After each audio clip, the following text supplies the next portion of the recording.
अस्सलाम वालेकुम दोस्तों, मेरा नाम है डॉक्टर नुमान अहमद और आप देख रहे हैं मेरा YouTube channel homeopathy with doctor Numan Ahmed. तो दोस्तों, आज हम बातचीत करने वाले हैं प्रोस्टेट कैंसर के बारे में।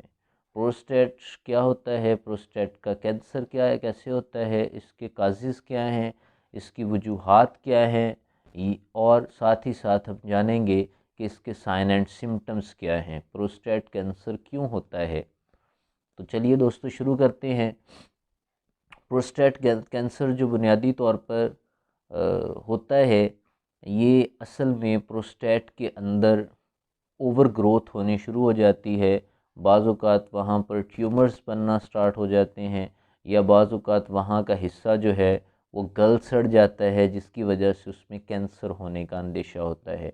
मेल के अंदर चूँकि प्रोस्टेट ग्लैंड्स मौजूद होते हैं, ये जो हमारा पेट होता है, एब्डोमिनल एरिया, उसके नीचे लोअर एब्डोमिनल एरिया के अंदर ब्लैडर के साथ ये ग्लैंड्स पाए जाते हैं, जिन्होंने मेल के अंदर सीमन और मनी, जिसे हम कहते हैं, उसे जनरेट करना होता है। या दूसरे लफ्ज़ों में आप ये कह सकते हैं कि जो फ्लूइड होता है, जो स्पर्म्स के साथ मिलता है और जेनेटिक जो प्रॉब्लम्स होती हैं, या जेनेटिक जो हमारे इश्यूज़ होते हैं, या जेनेटिक हमारी जो एक्टिविटीज़ होती हैं, उनके अंदर ये हिस्सा लेने का सबब बनता है।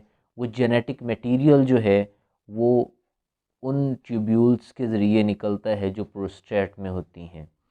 तो ये बेसिकली सीमन को रिलीज़ करने वाला एक जुज़्व होता है, एक अंग होता है, एक ऑर्गन होता है, जिसने हमारी बॉडी के अंदर, मेल की बॉडी के अंदर सीमन को रिलीज़ करना होता है। तो बाज़ औक़ात क्या होता है कि वहाँ पर ओवर ग्रोथ्स हो जाती हैं सेल की। जब ओवर ग्रोथ होती है तो ओवर ग्रोथ होने की वजह से वहाँ पर कैंसर बन जाता है, जो कि एक नहायत ही ख़तरनाक बीमारी है। और ये कैंसर आहिस्ता आहिस्ता पूरी बॉडी को लपेट में ले लेता है। जहाँ पर इम्यूनिटी ख़त्म होती है, वहीं पर कैंसर जो है अपनी धाक जमा लेता है। कैंसर का वायरस इंतहाई ख़तरनाक वायरस होता है, जिसने पूरी बॉडी के अंदर जगह लेने की कोशिश करनी होती है, लेकिन जहाँ पर इम्यूनिटी डैमेज हो जाती है, वहाँ पर ये आर्ज़ा लाहिक हो जाता है। तो प्रोस्टेट के अंदर कैंसर मेल के अंदर काफ़ी आम है। इसकी कई एक वजूहात हो सकती हैं। बाज़ औक़ात चूँकि हम जानते हैं कि ये एरिया जो है ये एक्सपोज़र एरिया होता है। एक्सपोज़र एरिया होने की वजह से जब भी कभी हमें यूटीआई होता है, यूरिनरी ट्रैक इन्फेक्शन होता है, तो लाज़मी तौर पर 2 तरह के बैक्टीरियम होते हैं। एक बैक्टीरिया जिसे हम गोनोकोकस का नाम देते हैं या गोनोरिया कहते हैं, और दूसरा बैक्टीरिया होता है उसे हम क्लेमीडिया कहते हैं। गोनोरिया और क्लेमीडिया ये 2 बैक्टीरिया होते हैं जो हमारी जो एसटीडीज़ हैं, जो बैक्टीरियल डिजीज़ होती हैं, उनका सबब बनते हैं। लेकिन जब यही वायरल डिजीज़ हो जाती हैं, तो यूटीआई जब होता है तो लोअर एब्डोमिनल एरिया, टेस्टिस के अंदर भी इन्फेक्शन जा सकता है और ऊपर इन्फेक्शन भी जा सकता है। ऊपर इन्फेक्शन जाने की वजह से वो प्रोस्टेट को डैमेज करता है, और वहाँ पर जाके वो कैंसर की ग्रोथ का सबब बनता है। जब वायरल इन्फेक्शन होते हैं, सर्टेन टाइप के वायरसेस होते हैं जो कैंसर का सबब बनते हैं। अगर मैं इनकी डिटेल में चला जाऊंगा तो वीडियो काफ़ी लंबी हो जाएगी। मैं चाहता हूँ वीडियो शॉर्ट हो और आप लोगों को इन डिटेल समझ आ जाए। अब हम जानते हैं कि प्रोस्टेट जब कैंसर हो जाता है तो इसकी वजह से हमें क्या क्या नुकसानात बर्दाश्त करने पड़ सकते हैं, या इसकी क्या क्या कॉम्प्लिकेशंस हो सकती हैं। तो कॉम्प्लिकेशंस के बारे में अब ऑलरेडी हम डिस्कस कर चुके हैं। लेकिन अगर इसका कैंसर हो जाता है तो इसके साइन एंड सिम्टम्स क्या हैं।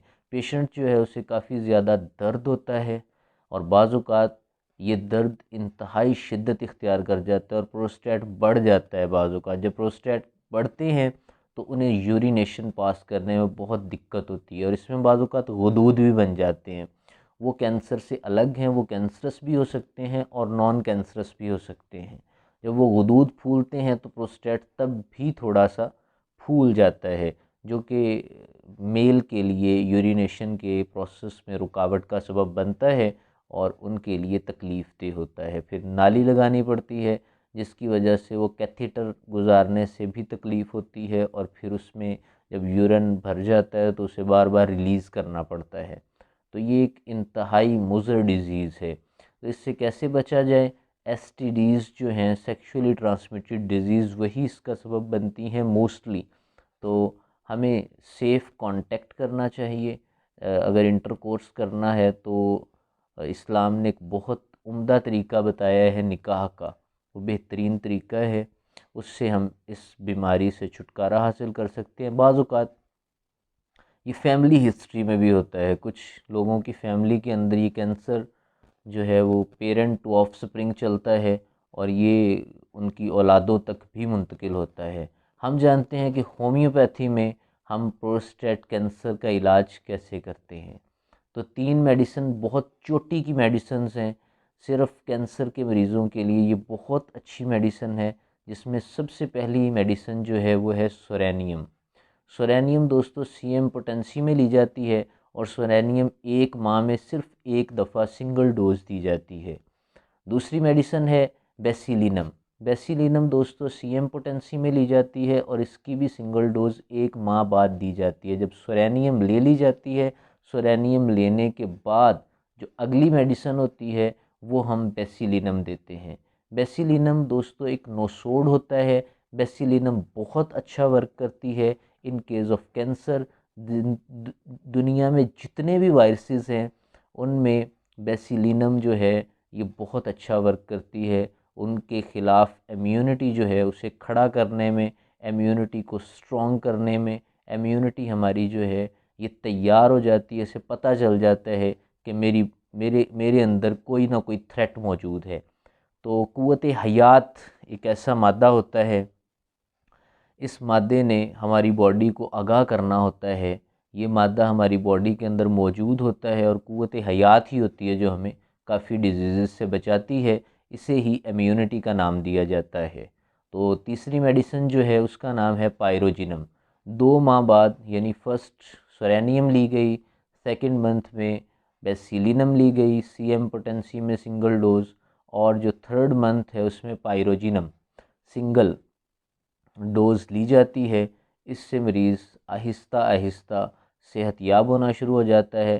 साथ में टॉनिक के तौर पर हम मेडिसिन देते हैं बायो नंबर 28, और इसके साथ ही हम कुछ और मेडिसिन्स जो हैं वो देते हैं।